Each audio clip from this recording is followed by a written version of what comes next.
Hey everyone, we are Bean and Bagel. We are a married couple from the Midwest in the US. I'm from Michigan, she's from Minnesota. Together we normally talk about food on our channel, but today we are continuing our series in the Us Journal. This is a book for couples to go through and talk about their opinions on various topics. Today we are continuing on page 17. We left off on page 16 in our last video, so I guess I should say we're starting page 17. And the first one from 1 to 10 is passion. Passion. Well, I think that you have to be passionate about something, whether it's, job or things outside of work, family, just you have to have some sort of passion that you just feel strongly about. I think it makes you more attractive. If you were just completely apathetic about everything in life, that wouldn't be very attractive. So, but I also think I wouldn't want somebody that's at a 10 with everything all the time, because I feel then it's just consuming you, and you need to have other things in your life besides just your passion, and some people get so wrapped up in their passions they neglect other parts of their life. So that's why I would say 7, because I think having a passion about something is important, but it also needs to have a balance for me. So that's why I said 7. I think I would agree. I think if you have passion about something, it kind of, in my mind, I think of it almost like what takes up your brain space. And so if you're with a partner, you want them to be passionate about something, but not all the way to the point where they forget what matters, I guess. It's good to have passion, in my opinion. But I think too much passion can actually be a negative. It can actually be a turnoff, in a way. I agree. Even if they're super passionate about you, you know what I mean? It's if someone was so enamored with me, I'd be give me a break, So I think I'm gonna land on a 7 also. Copycat. So the next one is 1 to 10, the ability to listen. So I feel I want to say a 10, but I just don't know if that's realistic in relationships for some of these, for things to be a 10, because I feel that's what you want, but is that realistic all the time? I don't think so. So, but I think it's definitely high. It's definitely important. You want someone that can listen to you and hear you out and all of that. So I would say 9. So I kind of think of it almost is it hearing me or listening to me? If you're hearing me, that's, probably a problem, because that just means I'm background noise to you. If you're listening to me, then I think I probably want a 9 at least. I agree it's unrealistic to ask for a 10, but I think it's important that someone pays attention to what their partner says, I guess, if that makes sense. Yeah. Because if nothing I'm saying is registering, I think that would be very hard to live with. If it was a 0 or a 1, I mean, that's just... I don't think that would work out. I mean, it's it's almost like Dumb and Dumber.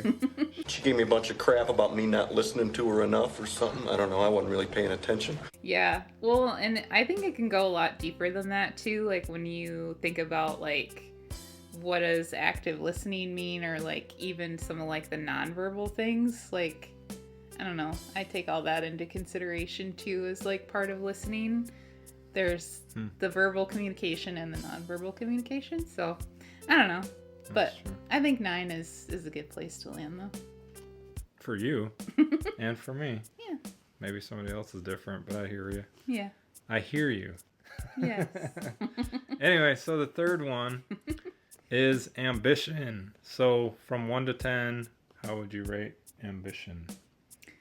So to me, ambition is kind of related to passion in many ways. Like, I think you definitely want someone to have something that they're like, they have a goal or they're striving towards something, some way to like better themselves. I think that's like important, but also like, I feel like when I think about the word ambition, like it kind of has some negative connotations for me, like a little bit maybe like selfish connotations in a way, where it's like if you're just this ambitious person, you're like, I only care about myself and my goals and like what I want to do and like how I want to succeed in life. And you could be very like focused on your education, like on your career, and like it comes across to me as like selfish in a way. And just personally, like with who I am, I don't feel like I'm like the most ambitious person where I'm like, oh, I have to get the next best job or like the next best, car or whatever, house, all those kind of things. I don't have ambition in that way. So for me, I can't rate it like extremely high. So I think I would say like around a 5. 'Cause I feel like you want to have some goals and stuff, but like also not everything should be so like focused on like your own goals. But I guess if you had ambition for like the betterment of the world and things like that, like that would be a positive. But I just don't really know how to rate that one for myself, because I kind of feel like I'm not that ambitious, and for me it has like negative connotations in a way, so I put it at a 5. I think I'm gonna say a 7, because I do think ambition is important. Kind of like you said, like you don't want someone that you have to kind of like motivate. I don't want to have to like get up and like if someone's a 0 or like a 1, I mean it's like I literally would have to drag you out of bed or something. And that wouldn't be fun for me. On the flip side, I also think if I have someone that has too much ambition, I feel like they'd also be signing me up for a lot of things that maybe I don't want to do. And so I don't want that either. So a 7 to me is reasonable for myself, I feel like, because I'm a pretty self-motivated type of a person, I think. And I feel like I could, I fit with someone who's pretty self-motivated. But I think you and I kind of fit from the standpoint of we even each other out, because she'll tell me to relax and I'll tell her get a move on or something like that. So it kind of works, I think. That's true. So I'm going to say a 7. Yeah. I will allow it. That's Just right. kidding. I forgot I'm getting judged on all these. Yes, you are getting judged. All right, so the last one we're going to do today is self-discipline. From 1 to 10. Self-discipline is important in many ways. Like, there's definitely things, where it's like, okay, you don't want somebody that, like, has no self-discipline when it comes to, like, drinking or, like, you have to have self-discipline. But also, like, when I think of self-discipline, like, I kind of think of, like, people that, like, go to the gym every day and, like, they're super, like, strict about, like, their calories or something. I don't know. Just, like, certain words like that. Like, it brings up these connotations for me. And, like, self-discipline, it probably, like, covers a wide range of things. So I think I'm gonna say, like, an 8. Yeah. I think I'd probably say like an 8. I think it's important, but like I don't need someone who's like so strict with like every little thing in their life. Like I don't like that like rigidity all the time of like someone who's like so self-disciplined that they can't even like get outside their routine or like Makes sense. They have to go to the gym at 7 a.m. every day or the world falls apart, Like, but there's other things where I'm like, no, it is important to be very self-disciplined and have like good habits and and all that. So it is important. So I think 8. Okay. I think I'm gonna say a 9.